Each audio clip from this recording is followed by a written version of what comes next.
ছাত্র জনতার আন্দোলনের মুখে গত ৫ আগস্ট শেখ হাসিনা সরকারের পতনের পর গ্রেপ্তার আতঙ্কে ভুগছেন আওয়ামী লীগের প্রভাবশালী অনেক এমপি ও রাজনীতিবিদ। অনেকে ইতোমধ্যে বিভিন্ন মামলায় গ্রেপ্তারও হয়েছেন।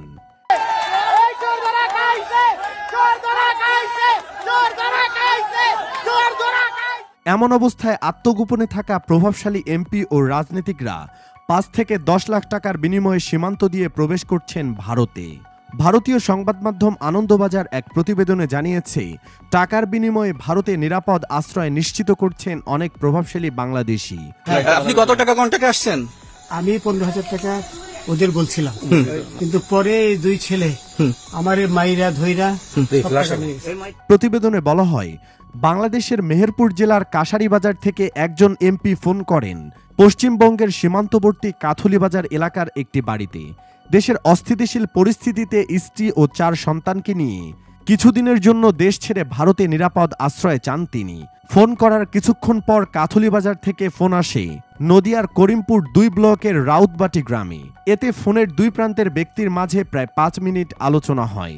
যিনি আশ্রয় চাইছেন তার পরিচয়, রাজনৈতিক ঝুঁকি, আর্থিক সহায়তা সহ বিভিন্ন বিষয় সংক্ষেপে জেনে নিয়ে ওই এমপিকে সীমান্ত পার করে ভারতে প্রবেশ করানোর চূড়ান্ত সিদ্ধান্ত হয়। এ সময় জানিয়ে দেওয়া হয়, ভারতে আসতে ওই এমপির পরিবারের সদস্যদের মাথাপিছু খরচ পড়বে ভারতীয় মুদ্রায় ১ লাখ রুপি করে। এছাড়া যতদিন নিরাপদ আশ্রয়ে থাকবেন ততদিন ভারতীয় সীমান্তরক্ষী বাহিনী বিএসএফ এবং পশ্চিমবঙ্গের পুলিশের নজর এড়িয়ে থাকার জন্য মাসিক ১০ লাখ রুপি দিতে হবে। পরবর্তীতে টাকার অঙ্ক নিয়ে দর কষাকষির পর সীমান্ত পার করানোর বিনিময়ে মাথাপিছু ৭০,০০০ রুপি আর আশ্রয়ের জন্য মাসিক ৫ লাখ রুপিতে সম্মত হয় দুই পক্ষ, যদিও এইটি আগে দেওয়া যায়। এরকম ১৫০-১০০ প্রত্যেক দিনই আসতেছে। এই এলাকারই সোর্সম্যান লোকজন আছে, তারাই শেল্টার দেয়। এই কারণে মনে করেন আমাদের আইন রক্ষকরা ব্যর্থ হয়। শেষমেশ গত ১৯ আগস্ট রাতে মেহেরপুর সদর থেকে পরিবারকে নিয়ে সীমান্তের দিকে রওনা দেন ওই এমপি। সেখানে বাংলাদেশের একটি গ্রামে একদিন অপেক্ষার পর চুক্তির টাকা পরিশোধ করে কাথুলি ও কুলেবেড়িয়া হয়ে উন্মুক্ত সীমান্ত দিয়ে সপরিবারে পশ্চিমবঙ্গের একটি গ্রামে গিয়ে পৌঁছান তিনি। বাংলাদেশ ও পশ্চিমবঙ্গের ২ দালাল মিলে ২৪ ঘন্টার মধ্যে এই অপারেশন সফল করে। বাংলাদেশের চলমান পরিস্থিতিতে এমন অবৈধ উপায়ে আওয়ামী লীগের প্রভাবশালীরা ভারতে পাড়ি জমাচ্ছেন। তাদের নিরাপদে পৌঁছে দিতে কাজ করছে একাধিক চক্র। চক্রের সদস্যরা সীমান্ত পারাপারের বিনিময়ে বাংলাদেশিদের কাছ থেকে বিভিন্ন অঙ্কের অর্থ নিচ্ছেন।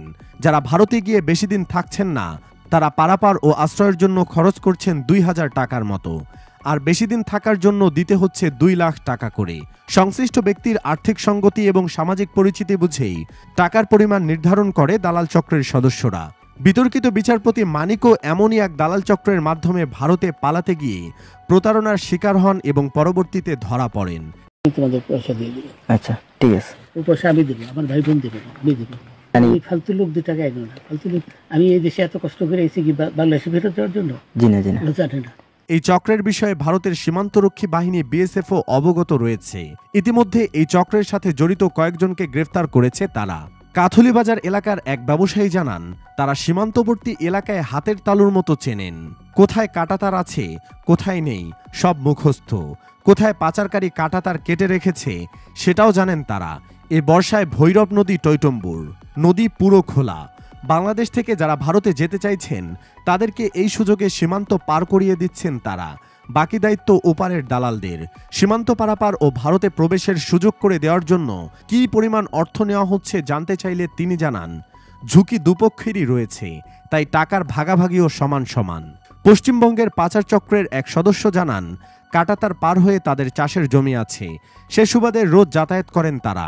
এই সুযোগ কাজে লাগিয়ে আশ্রয় প্রত্যাশীদের পার করে নিয়ে আসেন তারা। একসাথে ঢুকছি ৪ জন, অন্য লাইনেও দেখছি, আমরা গ্রুপ দেখছি আর কি, 50-50 জনের মতন।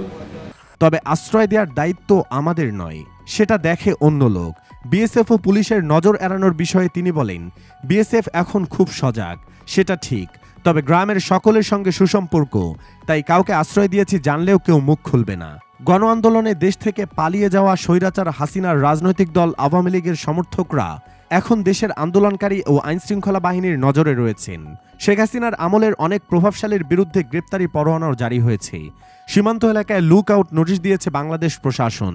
রাজনীতির সঙ্গে যুক্ত নন এমন মানুষজনের ক্ষেত্রেও জরুরি প্রয়োজন ছাড়া দেশ ছাড়ার অনুমতি দিচ্ছে না অন্তর্বর্তী সরকার।